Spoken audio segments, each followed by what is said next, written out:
الله الرحمن الرحيم يا أيها الذين آمنوا كتب عليكم الصيام كما كتب على الذين من قبلكم لعلكم تتقون أياما معدودات فمن كان منكم مريضا أو على سفر فعدة من أيام أخر وعلى الذين يطيقونه فدية طعام مسكين فمن تطوع خيرا فهو خير له وأن تصوموا خير لكم إن كنتم تعلمون شهر رمضان الذي أنزل فيه القرآن هدى للناس وبينات من الهدى والفرقان فمن شهد منكم الشهر فليصم ومن كان مريضا أو على سفر فعدة من أيام أخر يريد الله بكم اليسر ولا يريد بكم العسر ولتكملوا العدة ولتكبروا الله على ما هداكم ولعلكم تشكرون صدق الله العظیم۔ ہمارے لیے بڑی سعادت کی بات ہے کہ اللہ نے ہمیں رمضان تک پہنچایا۔ جب رجب کے مہینے کا آغاز ہوا تھا، شروعات ہوئی تھی، تو اللہ کے بندے یہ دعائیں مانگتے تھے۔ خود نبی اکرم صلی اللہ علیہ وسلم سے دعا منقول ہے، اللہم بارک لنا فی رجب و شعبان وبلغنا رمضان۔ اللہ ہمارے رجب میں برکت عطا کر، ہمارے شعبان میں برکت عطا کر، اور اے اللہ رمضان تک پہنچا۔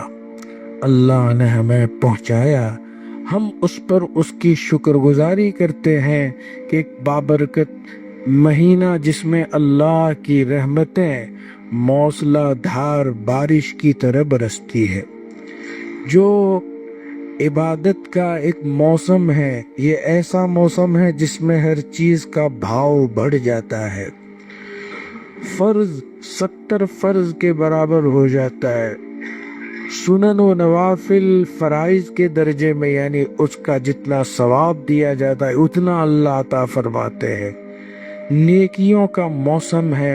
اللہ تبارک و تعالیٰ نے ہمیں پہنچایا، اب جب پہنچ ہی گئے ہیں تو اس کی قدر کرنی چاہیے۔ اللہ کے یہاں سب سے زیادہ چیز جس سے اللہ کو نفرت ہے، ناقدری۔ جب بندہ ناقدری کرتا ہے اللہ نعمتیں چھین لیتے ہیں۔ خود قرآن میں ہے، ان اللہ لا یغیر ما بقوم حتی یغیروا ما بانفسہم۔ جب بندہ نعمت کی ناقدری کرتا ہے تو اللہ نعمتیں چھین لیتے ہیں۔ ہم جب غور کرتے ہیں کہ ہماری حکومتیں کیسے گئی ہندوستان سے اور مختلف ملکوں سے، اس پر میں نہیں جاتا ہے، ناقدری پر کہہ رہا ہوں۔ جب ناقدری ہوئی تو اللہ حکومتیں بھی چھین لیتے ہیں، ناقدری ہوتی ہے اللہ صحت بھی چھین لیتے ہیں، ناقدری ہوتی ہے اللہ رزق بھی چھین لیتے ہیں، آدمی مارا پھرتا ہے۔ اللہ تعالیٰ نے ہمیں یہ موسم عطا فرمایا، سب سے پہلے تو ہم یہ طے کریں، عزم کریں، ارادے کریں، انشاءاللہ ہمارا کوئی لمحہ ضائع نہیں ہوگا، انشاءاللہ ہمارا کوئی لمحہ ضائع نہیں ہوگا بیکار باتوں میں، غیبتوں میں، چگلی میں، ایذا رسانی میں، لایانی باتوں میں، ہماری زبان سے اگر کوئی چیز نکلے گی تو اللہ کا ذکر ہوگا، اللہ کی یاد ہوگی، اللہ کی تسبیح ہوگی۔ میں بارہا آپ کو ہر سال سناتا ہوں، حضرت مولانا سید ابو الحسن علی ندوی رحمت اللہ علیہ ہمیشہ ایک جملہ سناتے تھے، اور میں برسر ممبر برس ہا برس سے سنا رہا ہوں۔ حضرت فرماتے تھے کہ حضرت شیخ الحدیث مولانا محمد زکریہ صاحب رحمت اللہ علیہ کے یہاں یہ آواز اور ندا لگائی جاتی تھی، خوب کھاؤ، خوب پیو، خوب سوو، لیکن اپنے اوقات کی حفاظت کرو، اپنی زبان کی حفاظت کرو، اپنے زبان پر لگام اور قابو۔ ابھی میں برودا جا کے آیا، پچھلے ہفتے میں ہاتھی خانہ گیا تھا۔ انہوں نے مجھ سے درخواست کی کہ آپ کچھ خطاب فرمائیں۔ میں نے 5-7 منٹ کا خطاب 10 منٹ کا جیسے میری عادت ہے اس کے مطابق خطاب کیا۔ اس میں یہی بات کہی تھی کہ رمضان کی آمد رہے، ہم کیا کریں گے؟ میں نے ان سے کہا کہ اللہ کے نبی علیہ الصلاۃ والسلام نے ارشاد فرمایا، جاء رجل الی النبی صلی اللہ علیہ وسلم قال یا رسول اللہ اوجز۔ حضرت ابو ایوب انصاری رضی اللہ تعالیٰ عنہ فرماتے ہیں کہ نبی اکرم صلی اللہ علیہ وسلم کے پاس ایک شخص آیا اور اس نے درخواست کی، اعذنی حضور نصیحت فرمائے، لیکن نصیحت لمبی چوڑی نہ ہو، ایسی ہو جس پر میں عمل کر سکوں، عمل کی نیت سے۔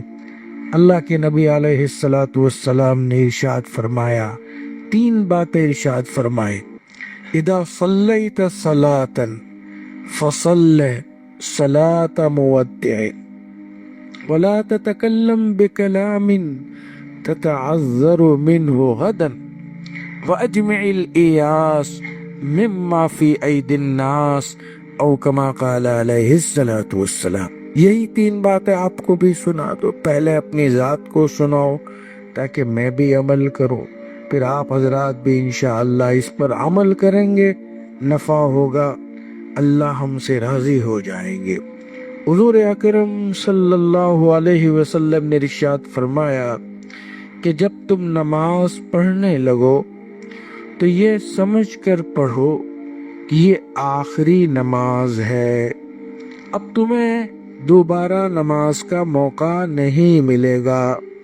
آپ اندازہ لگائیں کہ جو آدمی یہ یقین کر لیا کہ اب ہماری روح پرواز کر جائے گی، اب ہمیں قتل کر دیا جائے گا، ہماری زندگی کا خاتمہ ہوگا، یہ چند لمحے نماز کے ہیں، بتلا یہ کیسی نماز پڑھے گا؟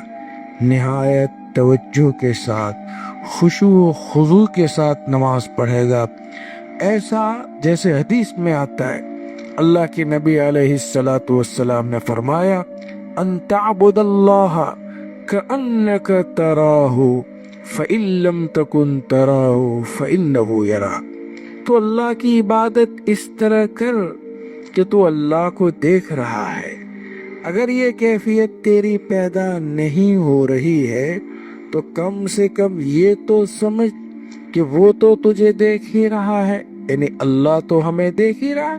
ان تعبد اللہ کأنک تراہ فإن لم تکن تراہ فإنہ یراک او کما قال علیہ الصلاۃ والسلام، کہ جب تم نماز پڑھو تو یہ سمجھ کر کہ یہ الوداعی نماز ہے، اس کے بعد مجھے نماز کا موقع نہیں دیا جائے گا۔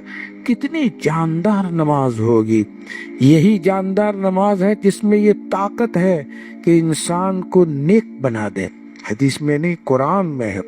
اللہ تعالیٰ فرماتے ہیں، ان الصلاۃ تنہا عن الفحشاء والمنکر، بلا شبہ نماز روکتی ہے بے حیائی سے اور بری باتوں سے۔ معلوم ہوا کہ نمازی توجہ کے ساتھ نماز پڑھنے والا بے حیائی نہیں کر سکتا۔ اللہ منع کر رہے، اللہ کی بات سچی ہے، قرآن کہہ رہا ہے وَمَنْ أَصْدَقُ مِنَ اللَّهِ قِيلًا وَمَنْ أَصْدَقُ مِنَ اللَّهِ حَدِيثًا۔ اللہ سے زیادہ بات میں سچا کون ہوگا؟ اللہ یہ کہہ رہے ہیں کہ نماز پڑھو گے تو بے حیائی ختم ہو جائے گی، نماز پڑھو گے برائیاں ختم ہو جائے گی۔ کسی نے حضور سے کہا اللہ کے نبی، فلاں صاحب نماز پڑھتے ہیں لیکن ساتھ ساتھ چوری بھی کرتے ہیں۔ رسول اکرم صلی اللہ علیہ وسلم نے ارشاد فرمایا ان قریب نماز اس کو چوری سے روک دے گے، یعنی نماز میں وہ طاقت ہے کہ ایک دن آئے گا چور چور نہیں رہے گا، زانی زانی نہیں رہے گا، غصب کرنے والا نہیں رہے گا۔ یہی نماز میں طاقت ہے۔ اگر مولانا علی میاں رحمت اللہ علیہ جو ہمارے سر کے تاج تھے، سرخیل تھے علماء کرام کے، مولانا تقی عثمانی نے ان کو متاع عزیز کہا تھا۔ میں نے اپنے کانوں سے سنا، میں نے ان کی مجلسیں اٹینڈ کی ہے، 2 سال ندوۃ العلماء میں رہا، الحمدللہ کوئی مجلس ان کی نہیں چھوٹی سوائے ایک مجلس کے جس میں یہ غلط فہمی تھی کہ مولانا بیرون سے آئے ہیں، مجلس نہیں ہوگی۔ اب ظاہر ہے ہم نہیں پہنچے، مجلس ہو گئی، جس کا مجھے افسوس رہا۔ 2 سال میں کبھی مجلس نہیں چھوٹی۔ مولانا رحمت اللہ علیہ کے یہاں ایک معیار تھا، جب کسی کے بارے میں کہا جاتا کہ فلاں صاحب ایسے ہیں ویسے ہیں، چنی ہے چنا ہے، تو مولانا فرماتے ہیں کہ 5 وقت کی نماز کا کیا حال ہے؟ کا پابند ہے، کا ٹھیک ہے، باقی جو گناہ ہے اللہ ان کو معاف کر دے گا اور روک لے گا، سوائے حقوق العباد کے وہ اپنی جگہ پر درست اور صحیح ہے۔ تو خلاصہ یہ کہ نماز میں وہ طاقت ہے کہ آدمی کو برائی اور بے حیائی سے روک دے۔ تو اگر ہم اپنی نمازوں میں تھوڑی محنت کر لیتے ہیں، جیسے آدمی اپنی ذات کو بناتا ہے، سنوارتا ہے اور اپنی پرسنالٹی ڈیولپ کرتا ہے، آج کی زبان میں اچھا نہیں لگتا یہ الفاظ استعمال کرنا ہے لیکن بہت مشہور ہے کہ اپنی شخصیت کو آراستہ کرتا ہے، تو ہم نمازوں کو آراستہ کیوں نہ کریں؟ آج سے 40 سال پہلے جس طرح نمازیں پڑھتے تھے آج بھی اسی طرح پڑھ رہے ہیں، تھوڑی بہت ترقی ہو، اور نماز اہل نماز سے سیکھی جاتی ہے جن کو اللہ نے نماز کا ذوق شوق عطا فرمایا ہو۔ تو پہلی بات رسول اکرم صلی اللہ علیہ وسلم نے جو ارشاد فرمائی ہے کہ جب تم نماز پڑھنے لگو تو ایسی نماز پڑھو جیسے الوداعی نماز پڑھ رہے ہو، اذا صلیت صلاۃ فصل صلاۃ مودع۔ نمبر 2، کتنی پیاری نصیحت ارشاد فرمائے، اللہ کے رسول روحانی طبیب تھے۔ حضرت شاہ ولی اللہ محدث دہلوی رحمت اللہ علیہ اپنی شرح آفاق کتاب الفوز الکبیر فی اصول التفسیر، جس کو میں سال ہر سال سے پڑھاتا ہوں، اس میں انہوں نے یہی کہا کہ رسول اکرم صلی اللہ علیہ وسلم روحانی طبیب تھے۔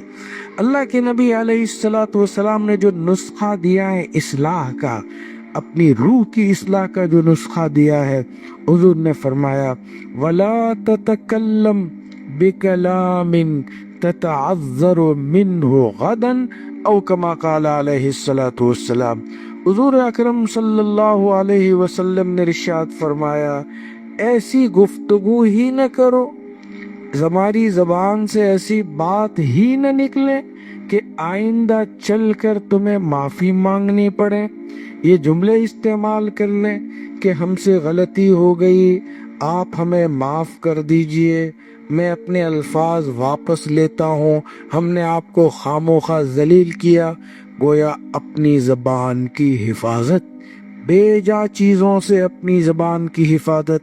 وَلَا تَتَكَلَّمْ بِكَلَامٍ تتعذر منہ غدن، کہ کل اٹھ کے تمہیں رجوع کرنا پڑے، سوچ کے بولا کرو۔ علماء نے لکھا ہے عقل مند آدمی سوچتا ہے پھر بولتا ہے، بیوقوف آدمی بول دیتا ہے، ذلیل کر دیتا ہے، پھر اس کے بعد معافی مانگتا ہے کہ ہماری غلطی ہو گئی۔ یاد رہے جو داغ رہ گیا رہ گیا، جو زخم پڑ گیا وہ پڑ گیا، زخم کو مندمل نہیں کیا جا سکتا، اس کے اثرات رہتے ہیں۔ بہت سے لوگ کہتے ہیں مجھے بھی بچپن میں گر گیا تھا، اب بھی اس کے اثرات ہے، دکھ رہا ہے کہ تو بہرحال اثرات تو ہوتے ہیں۔ جب وہ آدمی سامنے آئے گا، چاہے دوست ہوگا آپ کو، فوراً وہ جملہ چوبے گا کہ ہاں اس نے مجھے یہ جملہ کہا تھا۔ یہ الگ بات ہے کہ آپ معاف کر دیں، نہ انتقام یہاں لیں نہ انتقام وہاں لیں۔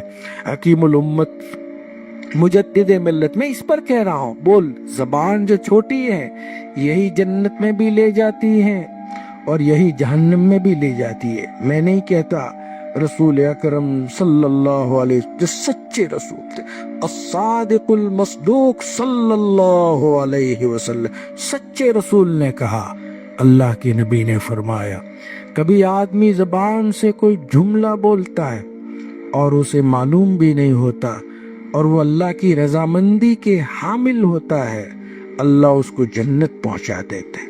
کبھی کوئی جملہ ایسا بولتا ہے جس سے اللہ کی ناراضگی ہوتی ہے، جہنم کے نچلے طبقے میں ڈال دیا جاتا ہے۔ چونکہ رمضان کا مہینہ ہے، ہم کرسیوں پر بیٹھیں گے، حلقے لگائیں گے، اور پھر جو باتیں ہوگی اور جو بلڈوزر چلیں گے، سارے دن کے نیک اعمال ختم ہو جائیں گے۔ میں مثال دے کے سمجھاتا ہوں، 1 کروڑ روپے رکھے ہوئے ہو اور ایک دیا سلائی اس پر رکھ دی جائے، جلائی جائے، تو کیا 1 کروڑ روپے باقی رہیں گے؟ کروڑ روپے ختم ہو جائیں گے، منٹوں میں نہیں، سیکنڈوں میں ختم ہو جائیں گے۔ یہی حال گناہوں کا ہے، غیبتوں کا ہے، یہی حال زبان سے نکلنے والی باتوں کا ہے۔ اگر اس طرح ہوا تو فجر سے لے کر رات تک کے سارے اعمال ہمارے ختم ہو جائیں گے۔ تو رسول اکرم صلی اللہ علیہ وسلم نے ارشاد فرمایا، اپنی زبان پر قابو رکھو، سوچ کر بولا کرو، زبان سے دیا ہوا زخم مندمل نہیں ہو۔ تھانوی رحمت اللہ علیہ کے یہاں ایک صاحب آئے، کہا حضرت مجھے بیعت کر لیجئے۔ حضرت وضو فرما رہے تھے اور وضو کرنے کے بعد ان کو محبت سے سمجھایا کہ دیکھو آپ کو میرے یہاں فائدہ نہیں ہوگا۔ کیوں فائدہ نہیں ہوگا؟ آپ فلاں صاحب کی خانقاہ میں چلے جائیں، آپ کو فیض ہوگا، فائدہ ہوگا، آپ کی اصلاح ہو جائے گی۔ مجھ سے آپ کو فائدہ نہیں ہوگا، اس لیے کہ جب بھی آپ میرے سامنے آتے ہیں تو وہ آپ نے فلاں دن مجھے جو گالیاں دی تھی نا وضو کرتے وقت حوض کے پاس، فوراً وہ گالیاں مجھے یاد آ جاتی ہے۔ اللہ کے نبی علیہ السلام نے جب حضرت وحشی رضی اللہ عنہ ایمان لائے تو حضرت وحشی سے یہ کہا کہ آپ کا ایمان تو قبول ہے لیکن آپ میرے سامنے نہ آیا کرو، اس لیے کہ جب آپ سامنے آؤ گے نا تو میرے چچا حضرت حمزہ رضی اللہ تعالیٰ عنہ کا قتل اور خون میرے سامنے آ جاتا ہے، اب فوراً حجاب ہو جائے گا اور مجھ سے آپ کو نفع نہیں ہوگا۔ زندگی بھر حضرت وحشی حضور اکرم صلی اللہ علیہ وسلم کے سامنے نہیں آئے۔ تو میرے عزیزو سوچ کے بولا کرو، آپ کیا بول رہے ہیں، کن کو بول رہے ہیں، سن کے بول رہے ہیں، بغیر تحقیق کے بول رہے ہیں۔ اللہ کے نبی علیہ السلام نے منع فرمایا۔ تیسری بات، اللہ کے نبی علیہ السلام نے جو ارشاد فرمائی، گویا ہر انسان کو بادشاہ بنا دیا، اس کو غیرت مند اور خوددار بنا دیا۔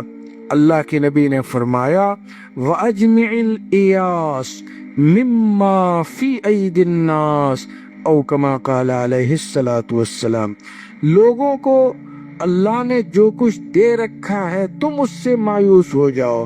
مثلا کوئی ارب پتی ہے، کوئی کروڑپتی ہے، کسی کے پاس زمین جائیداد دولت مکان ہے، کسی کے پاس اور نعمتیں ہیں، تو آپ کو ان کی طرف للچائی نظر سے دیکھنے کی ضرورت نہیں۔